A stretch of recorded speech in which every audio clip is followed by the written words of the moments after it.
नमस्कार, आवाज समाचार में आपका स्वागत है। आपके लिए आपके साथ मैं हूं विपिन भट्ट और लेकर हाजिर हैं ये ताज़ा तरीन बुलेटिन, जहां पर ढेर सारी ताज़ा खबरें, अहम खबरें और वो खबरें जो आपके काम की हैं और आपके लिए जरूरी है। लेकिन सबसे पहले इस वक्त की हेडलाइंस। आरक्षण के ईडब्ल्यूएस कोटे को सुप्रीम कोर्ट की हरी झंडी। जनरल कोर्ट में आर्थिक आधार पर 10% आरक्षण पर 5 में से 3 जजों ने जताई सहमति। सीजेआई समेत 2 जज की राय रही अलग। उतार चढ़ाव के बीच बाजार में आखिरी घंटे में रिकवरी। मिड और स्मॉल कैप में खरीदारी। बैंकिंग मेटल शेयरों में अच्छी बढ़त। 17 जनवरी 2022 के बाद निफ्टी 18,200 के पार बंद।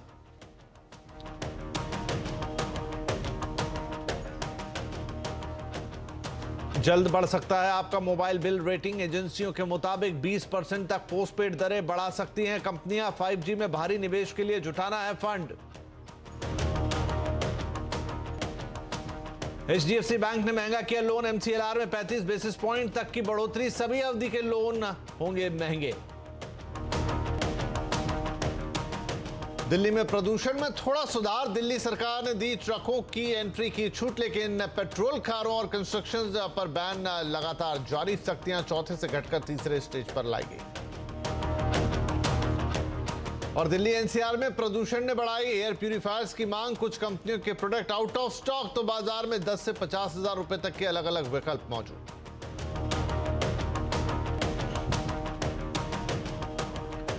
शुरुआत करेंगे आज की बड़ी खबर के साथ। आर्थिक रूप से कमजोर सामान्य वर्ग के लोगों को 10% आरक्षण पर सुप्रीम कोर्ट की संविधान पीठ ने माफ कीजिएगा, बड़ा फैसला सुनाया है। कोर्ट ने 10% EWS आरक्षण पर मोहर लगा दी है। 5 जजों की बेंच में से 3 जजों ने EWS कोटे के पक्ष में अपना फैसला रखा, जबकि 2 जजों ने इसके खिलाफ फैसला दिया। लेकिन 3-2 से यह फैसला पारित हुआ, जिसमें चीफ जस्टिस UU ललित भी शामिल थे, जिन्होंने इस फैसले का विरोध किया। इस पर ज्यादा जानकारी के लिए हमारे साथ जुड़ रहे हैं हमारे संवाददाता असीम मनचंदा। तो असीम, सुप्रीम कोर्ट ने 10% EWS आरक्षण को लेकर अलग अलग क्या दलीलें आई और किस तरह से यह फैसला पारित हुआ? देखिए, साल 2019 में मोदी सरकार ने सामान्य वर्ग के आर्थिक रूप से पिछड़े हुए लोगों के लिए 10% कोटा लागू करने की घोषणा जो है वो की थी। इससे जो भी सामान्य वर्ग के आर्थिक रूप से पिछड़े हुए लोग हैं, उनको सरकारी नौकरियों और शिक्षा के अंदर 10% का कोटा जो है मिलना था। इसको लेकर के सुप्रीम कोर्ट में एक याचिका जो है दायर की गई थी। सुप्रीम कोर्ट में इस याचिका में कहा गया था कि ये कोटा जो है संविधान की गाइडलाइंस का उल्लंघन जो है वो करता है। तो इसको लेकर के सुप्रीम कोर्ट ने सुनवाई जो है वो की। सुप्रीम कोर्ट में सरकार ने यह दलील दी कि ये किसी भी तरह से संविधान का उल्लंघन जो नहीं करता है। साथ ही जो 50% की सीमा जो है आरक्षण की तय की गई है, उसका भी उल्लंघन जो है नहीं करता है। तो सुप्रीम कोर्ट ने इस पूरे मामले की सुनवाई जो है वो की। सुप्रीम कोर्ट ने आज इसको लेकर के अपना फैसला जो है सुनाया। 5 जजों की संविधान पीठ ने अपना फैसला जो है वो सुनाया। इसमें जो 3-2 के बहुमत से सुप्रीम कोर्ट ने इस कोटे को सही जो है वो ठहराया। सुप्रीम कोर्ट का कहना था कि कहीं भी ये संविधान की गाइडलाइंस को उल्लंघन जो नहीं करता।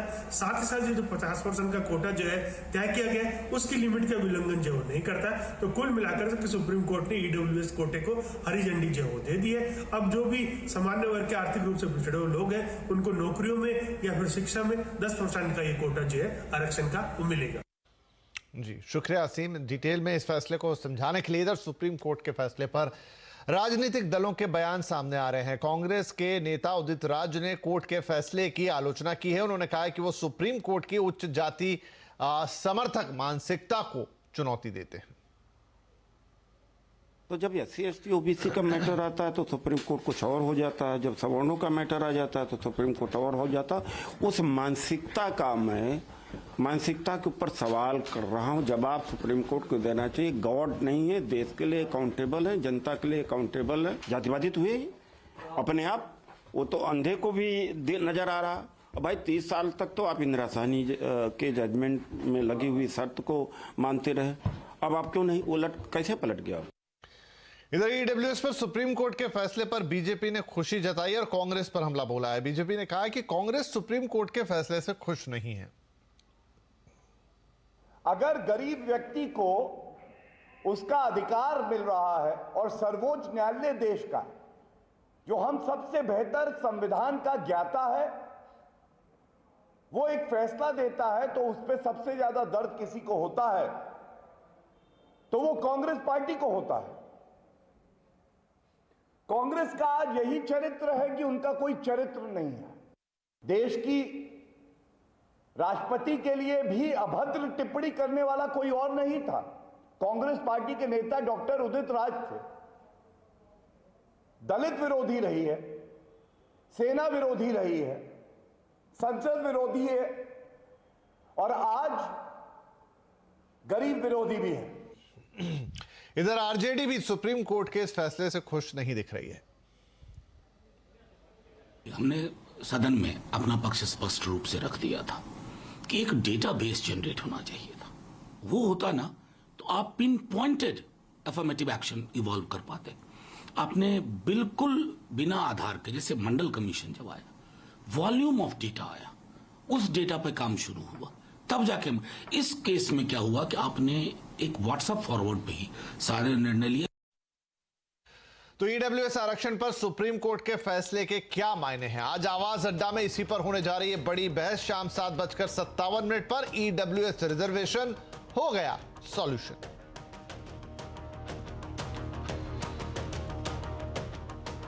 चलिए अब एक और अहम खबर की तरफ चलते हैं जो सीधे आपकी जेब से जुड़ी हुई है। जल्दी आपका मोबाइल बिल बढ़ सकता है। जी हां, 5G में निवेश के लिए कंपनियों को ज्यादा पैसों की जरूरत है और रेटिंग एजेंसियों के मुताबिक कंपनियां टैरिफ में 20% तक की बढ़ोतरी कर सकती हैं। डिटेल लेते हैं अपने संवाददाता असीम मनचंदा से। तो असीम, क्या संकेत हैं, कब तक बढ़ सकता है मोबाइल बिल और क्या ये प्रीपेड और पोस्टपेड दोनों यूजर्स के लिए बढ़ेगा? देखिए, जल्दी ही आपका मोबाइल बिल जो है बढ़ सकता है। टेलीकॉम कंपनियां टैरिफ बढ़ाने की तैयारी जो है वो कर रही हैं। टेलीकॉम कंपनियों ने पिछले साल नवंबर में टैरिफ में 20 से 25% की बढ़ोतरी जो है वो की थी। अब टेलीकॉम कंपनियां इस साल 15 से लेकर के 20% तक की बढ़ोतरी जो है वो कर सकती है। अगर मैं फ्यूचर रेटिंग की बात करूं तो उसके मुताबिक टैरिफ में 15% से लेकर के 20% तक की बढ़ोतरी जो हो सकती है। वहीं जीएम फाइनेंशियल्स के मुताबिक टेलीकॉम कंपनी किस्तों में अगले साल 3 से 4 बार दरें जो है वो बढ़ा सकती है। तो इसका मतलब साफ है कि आपके ऊपर बोझ पड़ना जो है वो तय है। खासतौर पर टेलीकॉम कंपनियां 5G सेवाओं का रोल आउट जो है वो कर रही है। तो 5G सेवाओं का रोल आउट करने के लिए टेलीकॉम कंपनियों को कैपिटल एक्सपेंडिचर जो है वो करना पड़ेगा। कंपनियों को 1.5 लाख से 2 लाख करोड़ रुपए तक का एक्सपेंडिचर जो है वो करना पड़ेगा। तो सीधे इसका बोझ जो है ग्राहकों के ऊपर जो है वो पड़ेगा। टेलीकॉम कंपनियां जल्द ही अपने दरों में 15% से लेकर के 20% की बढ़ोतरी जो है वो कर सकती है। दिल्ली एनसीआर में प्रदूषण से थोड़ी राहत मिली है। मौसम में बदलाव और हवा चलने से लगातार तीसरे दिन एयर क्वालिटी में सुधार देखने को मिला है। AQI सीवियर से अब वेरी पुअर कैटेगरी में आ गया है। आज राजधानी में औसत AQI 326 दर्ज किया गया। इसके साथ ही ग्रेडेड रिस्पांस एक्शन प्लान को स्टेज 4 से घटाकर अब स्टेज 3 पर लाया गया है। प्राइमरी स्कूल 9 नवंबर से फिर से खुलेंगे। ट्रकों की एंट्री पर लगा बैन हट गया है। आज से दफ्तर भी पूरी कैपेसिटी से काम शुरू कर पाएंगे। दिल्ली के पर्यावरण मंत्री गोपाल राय ने कहा है कि स्टेज 3 के प्रतिबंध अभी जारी रहेंगे। पिछले 2 दिनों से दिल्ली में प्रदूषण में के अंदर तेजी के साथ सुधार देखा जा रहा है। कल जो एक्सपर्ट्स ने CAQM के सामने प्रेजेंटेशन दिया, उसके अनुसार कल भी और आज भी जो एवरेज दिख रहा है, तो 450 की जगह एवरेज 350 AQI का स्तर मापा जा रहा है। राइट, हमारे संवाददाता रोहन सिंह दिल्ली से हमारे साथ जुड़ रहे हैं। तो रोहन, थोड़ा विडंबनात्मक है कि आप सीवियर से वेरी पुअर में आए, मतलब क्या कहें, खराब, ज्यादा खराब से कम खराब की तरफ आए। और रिस्ट्रिक्शन देखिए, GRAP तो वैसे ऑटोमेटेड है कि वो इस लेवल के हिसाब से चलता है, लेकिन क्या दिल्ली में स्थायी रूप से कह सकते हैं कि अब यहां से पॉल्यूशन घटता हुआ दिखेगा? जी, अभी फिलहाल लगातार तीसरा दिन है जब थोड़ी सी राहत ज़रूर है, लेकिन जैसा आपने कहा कि अभी भी ये बहुत ख़राब की श्रेणी में है। और अगर बाकी शहरों से कंपेयर करें, आपके मुंबई से भी कंपेयर करें या बाकी शहरों से कंपेयर करें, तो हमारी स्थिति बहुत ख़राब है, बहुत ज़्यादा। यहाँ पे अभी भी जो लास्ट AQI थोड़ी देर पहले का था वो 358 था, जो कि बहुत ख़राब आता है। तो सीवियर प्लस नहीं है, हम सीवियर नहीं है, लेकिन अभी भी हम 358 है, वेरी पुअर की कैटेगरी में। और अभी भी जो एडवाइजरी सरकार की तरफ से है वो ये है कि बाहर ना निकले, एक्सरसाइज सुबह में ना करें, अपने आप को मास्क पहन के रखें, बचा के रखें, ये तमाम एडवाइजरी अभी भी है। और खासतौर पे वे लोग जिनको सांस की समस्याएं हैं, तो अभी भी दिल्ली की हवा अच्छी नहीं हुई है, लेकिन हाँ जितनी खराब हुई थी उससे थोड़ी सी बेहतर ज़रूर है। और जो फोरकास्ट है अगले 2-3 दिनों का कि हवा की क्वालिटी में थोड़ा सुधार होता रहेगा अगले 2-3 दिनों तक। उसके बाद एक और स्पेल आएगा पॉल्यूशन का, उसका भी फोरकास्ट किया गया है, लेकिन अगले 2-3 दिन कम से कम थोड़ी सी राहत रहने वाली है। और जो औसत है वो तो 358 है, लेकिन अलग अलग जगहों पे, कुछ जगहों पे खासतौर पे दिल्ली के जो इंडस्ट्रियल एरिया है, आनंद विहार हम ले लें या फिर नरेला ले लें या बवाना ले लें, वहाँ अभी भी स्थिति लगभग 400 के पास पहुँच रही है AQI, तो वहाँ बहुत अभी भी चिंता की बात है। लेकिन बाकी जगहों में थोड़ी सी राहत की ज़रूर उम्मीद की जा रही है, और इसलिए कई सारे फैसले किए गए हैं सरकार की तरफ से। ग्रेड 4 से हम ग्रेड 3 पर आ गए हैं, जो GRAP है उसका। लेकिन ये जो कदम उठाए गए हैं ये काफ़ी नहीं है, क्योंकि एक बहुत बड़ा जो हिस्सा है वो पराली से आता है, और पराली पर कोई बहुत निर्णायक कदम अब तक नहीं उठाया गया है। अभी भी 30% जो एयर पॉल्यूशन है उसका जो कारण है वो पराली बताया जा रहा है। तो जब तक ये सारे कदम एक साथ नहीं उठाए जाते तो बहुत राहत नहीं है। लेकिन अगले 2-3 दिन तक थोड़े से दिल्ली वालों को थोड़ी सी पहले के मुकाबले राहत है, लेकिन अभी भी बहुत खराब स्थिति है यहाँ पे। जी रोहन, बहुत शुक्रिया। तो जैसा बता रहे हैं हमारे संवाददाता रोहन सिंह कि दिल्ली की स्थिति अभी भी काफ़ी ख़राब है। टेक्निकली आप ग्रेड 4 से ग्रेड 3 में आ गए हैं GRAP की, लेकिन राहत की उस तरीके से आम नागरिकों के लिए कोई बात नहीं। अब देखना ये होगा कि 2-3 दिन की जो हल्की सी राहत है, क्या ये आगे भी चलती हुई दिखाई देती है या प्रदूषण एक बार फिर से बढ़ेगा। तो प्रदूषण बढ़ा हुआ है दिल्ली में, NCR में, और इसके चलते अब इंडोर एयर प्यूरिफायर्स की रिकॉर्ड खरीदारी भी देखने को मिल रही है। माना जा रहा है कि नवंबर और दिसंबर में इसकी बिक्री 10 से 15% और बढ़ सकती है।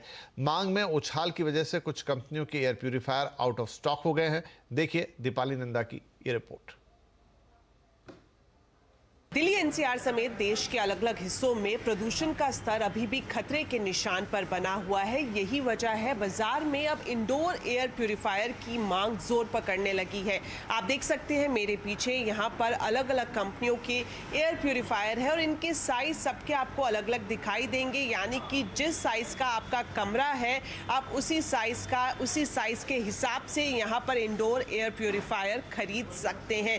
खासतौर पर अगर मैं कंपनियों की बात करूँ तो इसमें डायसन, फिलिप्स, केंट और LG जैसी कंपनियां हैं जो इस सेगमेंट में मौजूद हैं और नई टेक्नोलॉजी से लैस एयर प्यूरिफायर बना रही हैं। यहाँ पर जो एयर प्यूरिफायर आपको दिखाई दे रहे हैं, बेसिकली इन सब में 3 तरह के फिल्टर इंस्टॉल किए गए हैं जो आपके घर में डस्ट है, वायरस है या फिर अलग अलग फ्यूम्स जो निकलती हैं, गैसेस हैं, चाहे वो किचन से निकलने वाली गैस हो या फिर LED रेज हो, इन सब के जो खतरे हैं उनसे आपके शरीर को ये एयर प्यूरिफायर बचाने में मदद करते हैं। अगर मैं प्राइस रेंज की बात करूं तो यहाँ पर जो मौजूद एयर प्यूरिफायर है इनकी रेंज 10,000 से शुरू होकर 50,000 से भी ज्यादा है। तो इस बार हम देखें कि कंपनियों को ये उम्मीद है, जिस तरह से नवंबर और दिसंबर के महीने की बात करें, पिछले 2 से 3 साल में हम ये ट्रेंड देख रहे हैं कि पोल्यूशन का स्तर खतरे के निशान को भी पार कर जाता है और एयर प्यूरिफायर जैसी चीज कोई लग्जरी नहीं बल्कि एक जरूरत बनकर रह जाती है। तो इस बार प्रदूषण के बढ़ते हुए स्तर का एक बार फिर से यहाँ पर सामना किया जा रहा है और दिवाली के बाद से लोग यहाँ पर पहुंच रहे हैं, अलग अलग एयर प्यूरिफायर खरीद रहे हैं। जानकारी ये भी दी जा रही है कि कई कंपनियों के एयर प्यूरिफायर अभी से ही आउट ऑफ स्टॉक भी होने लगे हैं। तो कंपनियां एक तरफ प्रोडक्शन बढ़ा रही हैं क्योंकि इस बार कंपनियों को ये उम्मीद है कि जो डिमांड है वो डबल डिजिट तक पहुंच सकती है। दीपाली नंदा, दिल्ली। चलिए, तो ये तो बात हो गई दिल्ली के पॉल्यूशन की, लेकिन अब बात कर लेते हैं बाजारों की। आज उतार चढ़ाव के बीच बाजार में आखिरी घंटे में अच्छी रिकवरी देखने को मिली। सेंसेक्स 235 पॉइंट चढ़कर 61,185 पर, तो निफ्टी 86 पॉइंट चढ़कर 18,203 पर बंद हुआ। आज मिड कैप स्मॉल कैप शेयरों में खरीदारी रही। मार्केट का पूरा डिटेल ले लेते हैं, हमारे साथ है हमारे सहयोगी सुमित। तो सुमित, आज कैसा रहा बाजार? खासतौर पर हम बात करेंगे कि एक्शन कहाँ देखने को मिला। देखिए, 7 महीने बाद आज इंडेक्स 18,200 के पार जाके बंद हुआ। निफ्टी बैंक की तो आज रिकॉर्ड क्लोजिंग देखने को मिली। तो एक शानदार तेजी बैंकों के अंदर बनी हुई है और वो बाजार को भी ड्राइव कर रही है। निफ्टी के टॉप गेनर्स में ब्रिटानिया नंबर्स के बाद 9% ऊपर, SBI 3.5% नंबर्स के बाद चला। अदानी एंटरप्राइज नए रिकॉर्ड स्तरों पर करीब 3.5% का उछाल और बीपीसीएल 3.5% के आसपास की तेजी यहां बनते हुए दिखाई पड़ी। निफ्टी गिरने वाले शेयरों की अगर बात की जाए तो आज गिरने वाले शेयरों में डीवी स्लैब नंबर्स के बाद 9% टूटा, एशियन पेंट 2.5%, सिप्ला 1.5% और बजाज फिनसर्व करीब 1.25% के आसपास बिकवाली यहां आते हुए दिखाई पड़ी। इसके अलावा कुछ मिड कैप गेनर्स से मिड कैप लूजर्स की बात की जाए तो आज यूनियन बैंक करीब 6% ऊपर, Trident 5.5%, bank of India, Canara bank यानी 4 में से 3 गेनर जो थे वो पीएसयू बैंकिंग की तरफ से थे। मिड कैप गिरने वाले शेयरों में AB fashion, max healthcare, Kubota, Escorts Kubota और कंटेनर कॉर्प, कुछ ऐसे नाम जो कि 1.5 से लेकर 2.5% तक टूटते हुए दिखाई पड़े। इसके अलावा एफएनओ में लीड कर रहा था आज बैंक ऑफ बड़ौदा 9.5% की तेजी में, ब्रिटानिया 9% ऊपर, अमर राजा करीब 6% ऊपर और हिंदुस्तान कॉपर 4.5% का उछाल यहां पर भी आता हुआ दिखाई पड़ा। इसके अलावा एफएनओ गिरने वाले शेयरों में डीवी स्लैब नंबर्स का टूटा, मैरिको नंबर्स का टूटा, वेदांता 5% 2 दिन की तेजी के बाद और आदित्य बिरला फैशन करीब 2.5% बिकवाली यहां पर भी रही।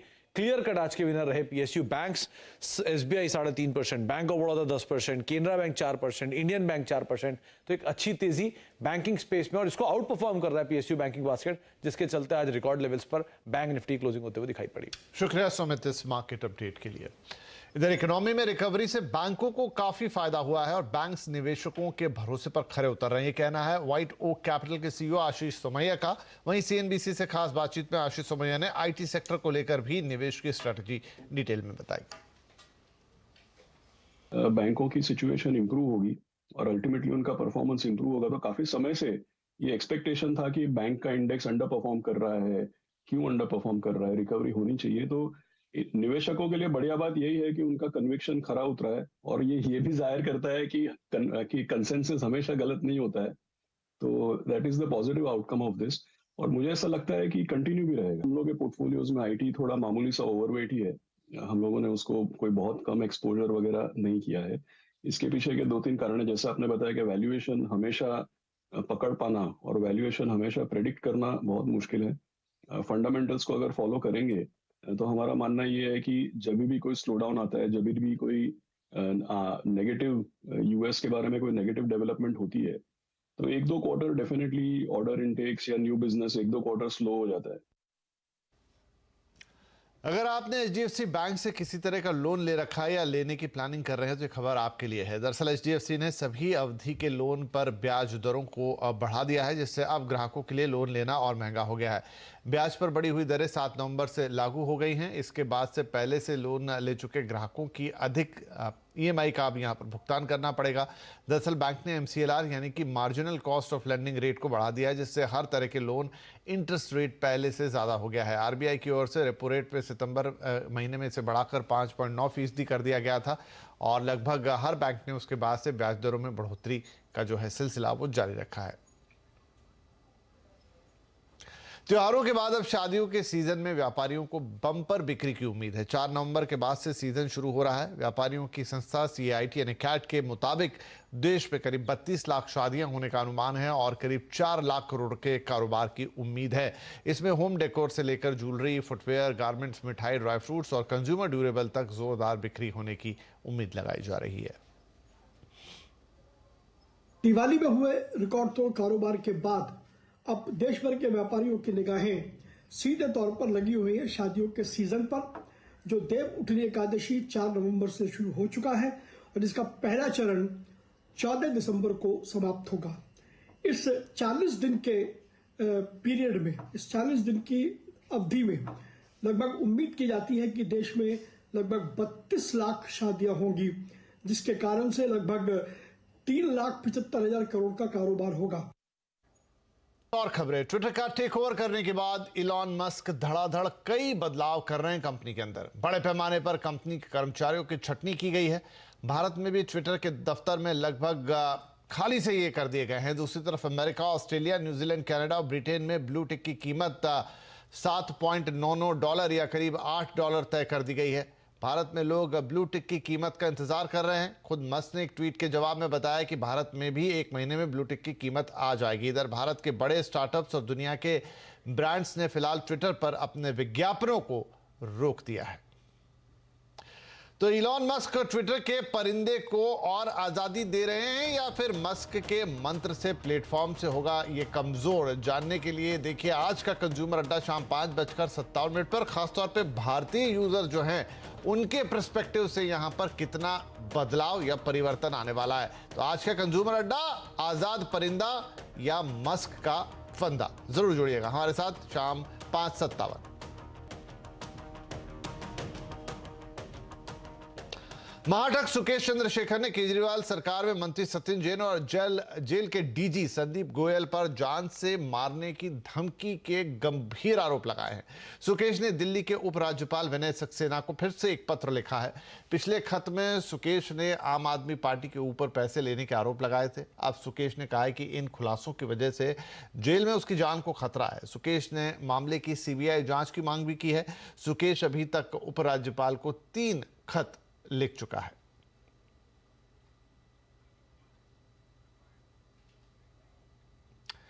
गुजरात चुनाव के लिए आज बीजेपी ने एक थीम सॉन्ग रिलीज किया है। इसकी पंचलाइन है, आ गुजरात में बनाव्यू छे।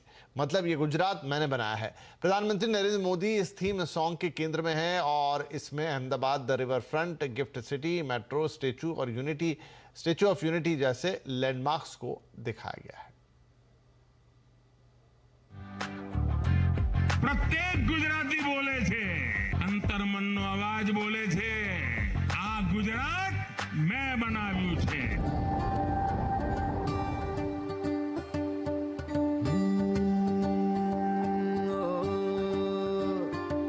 गुजरातनी आ प्रजा छे जीववानी आई तो मजा। खबरों में फिलहाल इतना ही, लेकिन सीएनबीसी आवाज पर खबरों का सिलसिला और आपके लिए जरूरी और पसंदीदा कार्यक्रमों का सिलसिला लगातार जारी है। ब्रेक के बाद आप जरूर देखिए आज का कमोडिटी कॉल मनीषा गुप्ता के साथ। नमस्कार।